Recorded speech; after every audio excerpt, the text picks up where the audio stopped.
রিক্সাওয়ালা তুই ধীরে ধীরে চালা, তোর সাথে বলবো আমার মনে কত জ্বালা। এই জন্য ফোন দেখাই হুজুর একটু দুঃখের কথা বলতাম, শুনবেন নাকি? দাড়ি আম্মু দাড়ির সাথে, ওরে বাবা দাড়িওয়ালার সাথে বিয়ে করতে চাই। ওরে কালের মেয়েরা কোরআন হাদিস ধরে না, এখনকার মা বোনেরা কোরআন হাদিস পড়ে না, ও আল্লাহ টিকটকে ভিডিও ওরা করে। একে আমি ইদ্রিস আলী আমার উস্তাদ, উনি যদি যান মোবাইল কিনতে, মোবাইল কিনেছেন, চার্জার ছিল সাথে, চার্জারটা খুলে বলল দোকানদার ভাই চার্জারটা রেখে দেন, আমার লাগবে না। চার্জার আমি যে আমার মতো করে বানাই নিবানে, স্ত্রীর কাছে এসে বলছে স্ত্রী মোবাইলটা চার্জ দেবো, আমি চার্জার বানাতে চললাম কনে ইলেকট্রনিক্সের দোকানে যায়, উনি খুব ভালো বোঝে, নিয়ে যেয়ে মোবাইলটা দিয়েছে, দিয়ে বলতেছে এই যে পিন, এই পিন দেখেন আইফোনের, এই পিন দিয়ে কায়দা করে আমার একটা চার্জার বানাই দেন। এখন উনি চার্জার বানাইতে পারবে না, এমন একটা চার্জার বানাইলো যেই চার্জার কারেন্টে লাগায়ে মোবাইলই পুড়িয়েছে, মোবাইলও বাস্ট চার্জারও বাস্ট হইতে পারে না। কারণ মোবাইল যে বানাইয়েছে এর উপযোগী করে চার্জারও একটা সাথে দিয়েছে না দেয় নাই। এখন যদি উনি চার্জারটা না নিয়ে ওই দোকানে রেখে মোবাইলটা কিনে এনে কোনো দোকানে চার্জার বানাইতে যায়, দোকানদার যদি বলে ভাই মোবাইলের সাথে চার্জার ছিল না, বলবে ছিল কিন্তু আমি দোকানে সেটা ফেরত দিয়ে আইছি, কেন? আমি চিন্তা করলাম আমার মতো করে একটা কায়দা করে বানাইনি বানে। দোকানদার বলবে ম্যাড, পাগল, এই বলবে না কথা কয় না। আল্লাহ দুনিয়া বানালেন, আর এই দুনিয়ার মধ্যে জিন ইনসান বানালেন, বললেন কি জিন এবং ইনসানকে আমি বানিয়েছি, ওমা খলাকতুল জিন্না ওয়াল ইনসা ইল্লা লিয়াবুদুন, আমি আমার ইবাদতের জন্য বানালাম আর পাঠালাম। আল্লাহ মানুষকে দুনিয়ায় পাঠালেন, সাথে মনে হয় চার্জার দিলেন না, কথা কয় না। এই মানুষ কি করলে চার্জ হবে, এই মানুষ কি করলে ভালো থাকবে, তার উপযোগী করে কত ভোল্টের চার্জার দরকার, কেমন পিন দরকার, চ্যাপটা লাগবে না গোল লাগবে, আল্লাহ বুঝে শুনে একটা চার্জার দিলেন। সেই চার্জারের নাম কি চিল্লায়ে বলেন? হ্যাঁ, পীরগঞ্জের মানুষ অনেক বোঝে, পীরগঞ্জের মানুষ বলার আগেই বুঝে ফেলে। কোন পীরগঞ্জে যেন শেখ হাসিনার শ্বশুর বাড়ি? ও আচ্ছা, তাহলে সেখানেই এসেছি। এমপিরা সব কোথায় গেল, মন্ত্রীরা সব কোথায় গেল, কোথায় কাদের কাকা, তাদের ছাড়া দেশটা এখন লাগে ফাঁকা ফাঁকা। পালাবে না যাই না তবু দেখা, পালাবে না যাই না তবু দেখা, তাদের ছাড়া দেশটা এখন লাগে ফাঁকা ফাঁকা, ওদের ছাড়া দেশটা এখন লাগে ফাঁকা ফাঁকা। আইন মন্ত্রী আটকে গেল আইনেরই ফাঁকে, দাড়ি ছাড়া দরবেশের ভণ্ড লাগে। আইন মন্ত্রী শোনাবো আইন মন্ত্রী আটকে গেল আইনেরই ফাঁকে, দাড়ি ছাড়া দরবেশের ভণ্ড লাগে। শুনছি কত নেতা নেত্রী খাইতেছে ভাই ডান্ডা, বিচারপতি কালামানিকের ফাটিয়েছে আন্ডা। পলকেরই ঝলক গেল থামিয়ে নেটের চাকা, তাদের ছাড়া দেশটা এখন লাগে ফাঁকা ফাঁকা, ওদের ছাড়া দেশটা এখন লাগে ফাঁকা ফাঁকা। কই গেল সেই সংসদেতে মমতাজের গান, কোথায় গেল হজরত বলা স্বামী মুসলমান? ঠিক না বাঠে? কই গেল সেই সংসদেতে মমতাজের গান, কোথায় গেল হজরত বলা স্বামী মুসলমান? ইনু মেনন্দীপু মনি আছে কারাগারে, বাপ করিলেও পাপ কখনো ছাড়ে কি আর তারে। কোথায় গেল স্পিকারের দৃষ্টি আঁকা বাঁকা, তাদের ছাড়া দেশটা এখন লাগে ফাঁকা ফাঁকা, ওদের ছাড়া দেশটা এখন লাগে ফাঁকা ফাঁকা। কোথায় গেল আরাফাত আর ব্যারিস্টার সুমন, কথা বলার সময় তারা করেনি ওজন। মুরগি কবির খাইছে ধরা, জাফর কোথায় আছে, গোপনে কি সেও গেল মোদি দাদুর কাছে। কোথায় গেল কোথায় গেল এ সালমের কাড়ি কাড়ি টাকা, তাদের সারা দেশটা এখন লাগে ফাঁকা ফাঁকা, ওদের সারা দেশটা এখন লাগে ফাঁকা। লাগে না ফাঁকা ফাঁকা লাগে, কারণ এই গরমে, এখন যে গরম পড়ছে, এই গরমে এখন যদি ওনারা ক্ষমতায় থাকতেন তাইলে আমাদের হিট অফিসার এসে হিট ঠান্ডা করে দিত, বলেন মারহাবা। ঠিক না বেঠে? এখন আর হিট অফিসার পাওয়া যায়? অথচ ওই হিট অফিসার দেখে কত যুবক হিট হয়েছে। এ রে এইটা কারে বলবো, আজকালকের ছেলেরা বই নিয়ে আর বসে না, ও বাবা মোবাইলে সার্চ করিয়া পড়ি। ওরে একালের মেয়েরা কোরআন হাদিস, মা বোনেরা আছে না, কালের মেয়েরা কোরআন হাদিস ধরে না, ও আল্লাহ রংপুরে গিয়ে টিকটকে ভিডিও ওরা করে। কথা কয় না? করে না টিকটক করে বুরখাওয়ালা।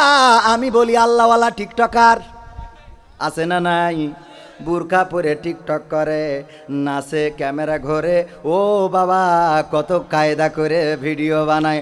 আবার কাপল ভ্লগের নামে নতুন ভ্লগ চালু হয়েছে, স্বামী ক্যামেরা ধরে আর স্ত্রী ভিডিওই থাকে, আর উনি বিভিন্ন কায়দা করি কলা কৌশল করি দেখায়, বন্ধুরা এসেছি তোমাদের সামনে। আছে না নাই? এই কাপল ভ্লগ করে ডলার কামাই। ওই যুবক ডলার কামাই না, জাহান্নামের আগুন কামাই। কি কামাই করে? নিজের স্ত্রীকে দেখায়, আর ওইটা দেখার পরে আমারও মনে হয় কি যে বিয়ে করলাম। কথা কয় না? না হুজুরির মনে হয় না তো। হ্যাঁ, হুজুর এত পীর সাহেব এখন হই পারিনি, ওনার বাড়ি পীরগঞ্জে না যে ওনার মনে হইবার না। কথা কয় না? মনে হয় না। যদি মনে না হয় তাইলে বুঝে নেবেন, আমাদের শায়েখ আহমদুল্লাহ হুজুর বলেছিল, ওনাকে প্রশ্ন করা হয়েছে, আমরা ডাক্তারি পড়ি, মেডিকেল কলেজে প্রশ্ন করেছে, আমরা ডাক্তারি পড়তে যেয়ে অনেক সময় নারী এবং পুরুষ, মেয়ে এবং ছেলে একসাথে গবেষণা করার জন্যে ক্লাস করা লাগে, একসাথে থাকা লাগে, সম্পর্ক করা লাগে, একসাথে আলোচনা করা লাগে, সব কিছু আমাদের যেহেতু শারীরিক বিভিন্ন বিষয়ে আমাদের জানতে হয়। হুজুর, আমাদের মনের মধ্যে কোনো অপরাধ নেই, মনের মধ্যে কোনো পাপ নেই, মনের মধ্যে কিছু হয় না, আমরা খালি একসাথে বসে এই ডাক্তারি কোর্সটা সম্পাদন করি, কোনো অসুবিধে আছে নাকি? হুজুর বলল, অসুবিধে তেমন না হইলেও একটা আছে, সেটা হইল যদি কোনো নারীর সাথে একসাথে কোর্স করতে যে আপনার মনের মধ্যে কিছু না হয়, তাইলে আপনি ডাক্তার হইলেও আপনার ডাক্তার দেখানো দরকার। কথা কয় না? ডাক্তার দেখানো দরকার আছে না নাই? আমার কথা না, কথা কার? শায়েখ আহমদুল্লাহ হুজুর বলেছেন, ওগো আমার ভাইরা, তার মানে আমরা হুজুর হয়ে যাই হই, আমাদের সামনে যদি আকর্ষণীয় করে কিছু উপস্থাপন করা হয়, সেটাও আমাদের মনে ধরতে পারে না। এই কাজগুলো এখন করার লোক আছে না নাই? এই কাজগুলো যারা করে ইনকাম করেন, আমি বলি আল্লাহর কসম করে বলি, ওই কাজটা না করে, স্ত্রীকে ভিডিওই না এনে ফেসবুকে না ছেড়ে, বরং ওই স্ত্রীকে নিয়ে যদি ভিক্ষা করেও খান, সেটাও তার থেকে উত্তম। কথা কয় না? আজকালকের ছেলেরা বই নিয়ে আর বসে না, ও বাবা গুগলে সার্চ করিয়া পড়ে। ওরে কালের মেয়েরা কোরআন হাদিস ধরে না, এখনকার মা বোনেরা কোরআন হাদিস পড়ে না, ও আল্লাহ টিকটকে ভিডিও ওরা করে। আজকালকের ছেলেরা বই নিয়ে আর বসে না, গুগলে সার্চ করিয়া পড়ে।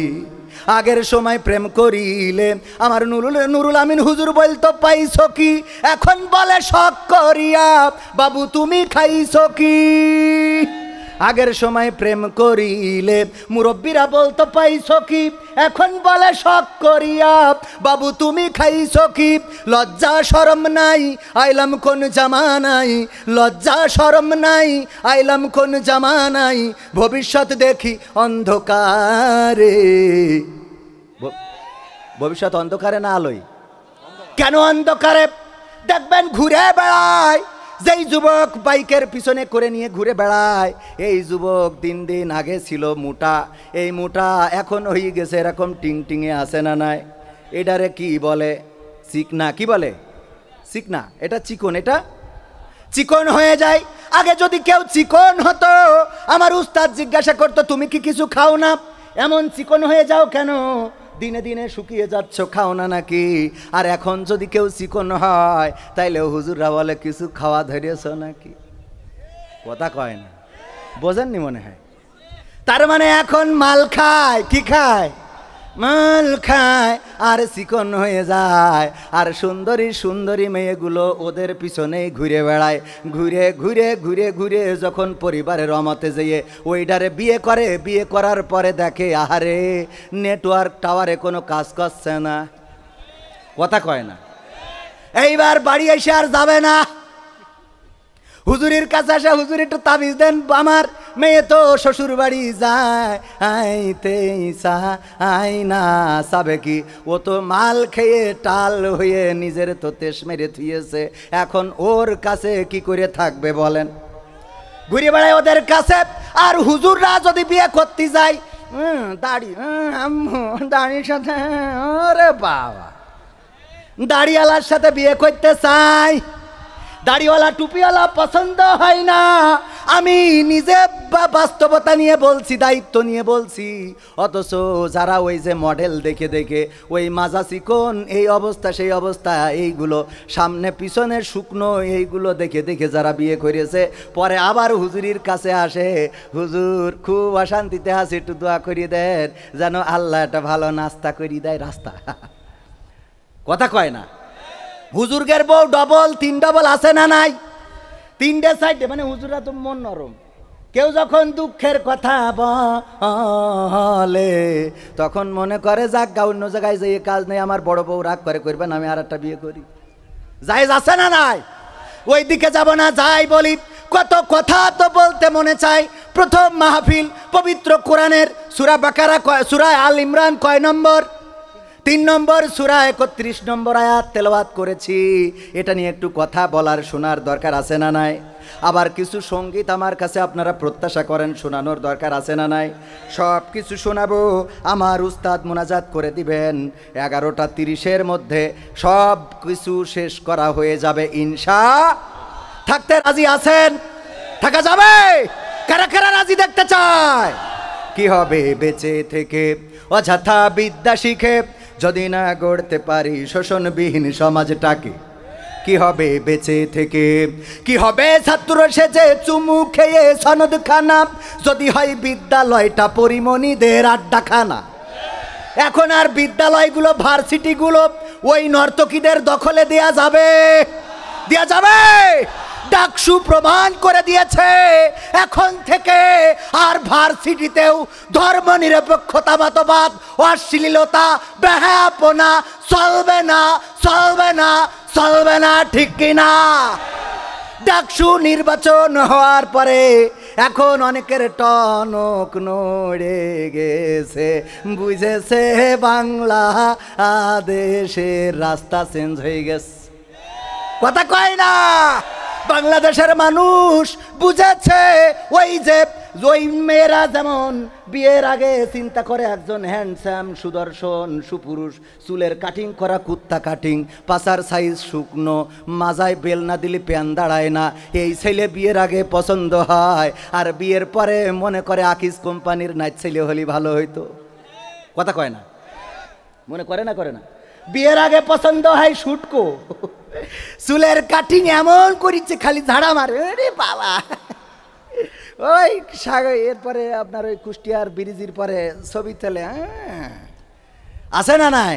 খুব ভাব মাঠে, হ্যাঁ, কারেন্টের খুঁড়তি মেরিয়ে একটা পাতালে একটা হাসপাতাল, আছে না নাই? এইগুলো খুব পছন্দ। বিয়ের পরে যখন দেখে ঘরে খাবার নাই, অভাব যখন দরজা দিয়ে আসে, ভালোবাসা তখন নাকি জানালা দিয়ে পালায়, তখন বুঝতে পারে এই নেটওয়ার্ক ছাড়া, হতচ্ছাড়া দিয়ে হবে না। এখন আমার সেই হুজুর লাগবে যেই হুজুর এক রাতি ওয়াজ করে 50,000 টাকা পায়। এই জন্য ফোন দেখায়, হুজুর একটু দুঃখের কথা বলতাম, শুনবেন নাকি? কথা কয় না? হুজুর, ওরে ও রিক্সাওয়ালা তুই ধীরে ধীরে চালা, তোর সাথে বলবো আমার মনে কত জ্বালা। জ্বালা আছে না নাই? এখন জ্বালা বলার জন্য রিক্সাওয়ালা খোঁজে। ওগো আমার ভাইয়েরা, এই বাংলাদেশের মানুষ বুঝে গেছে ওইভাবে পাছা পিঠ শুকনো, প্যাট পিঠ শুকনো এই জাতীয় লোক দিয়ে হবে না, কারণ এদের নিজেদেরই তো টাওয়ার নেই। এরা ক্ষমতায় যাওয়ার পরে নিজের উদর ভর্তি করবে।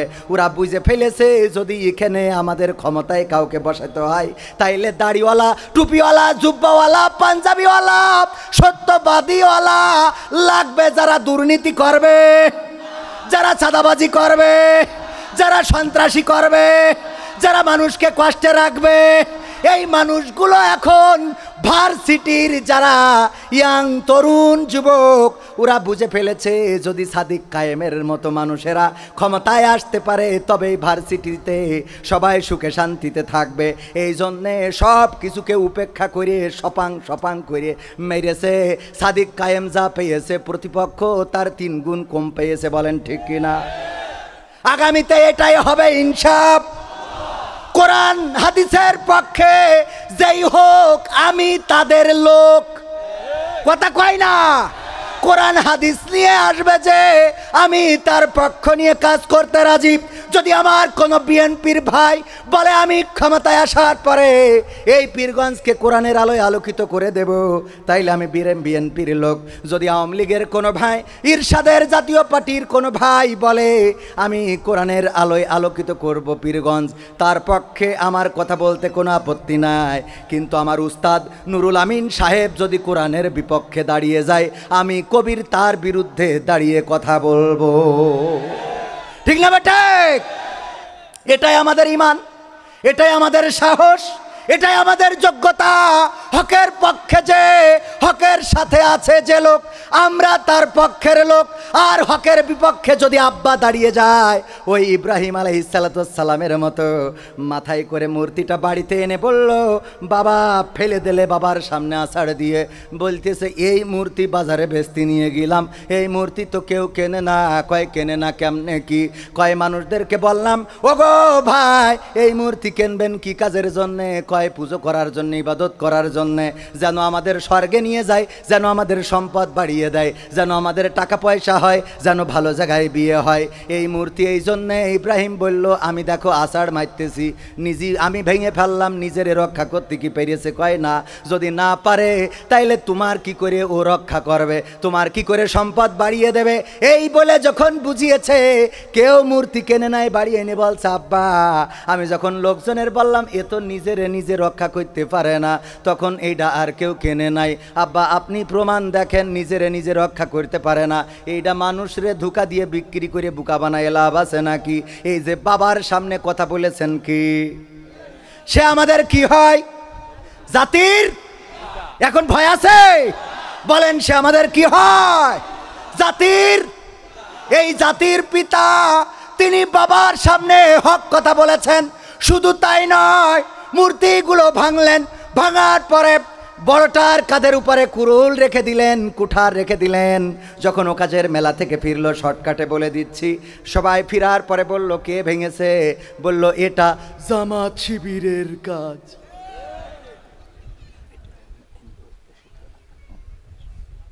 ওগো আমার ভাইয়েরা, এটা এদের কাজ।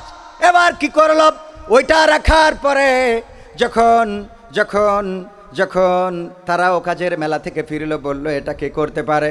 বলল ইব্রাহিম ছাড়া এই কাজ কেউ করতে পারে না, ধরো তারে, মারো তারে। ধরে আনলো, বলল কি হয়েছে? কয় এটা ভেঙেছো কেন?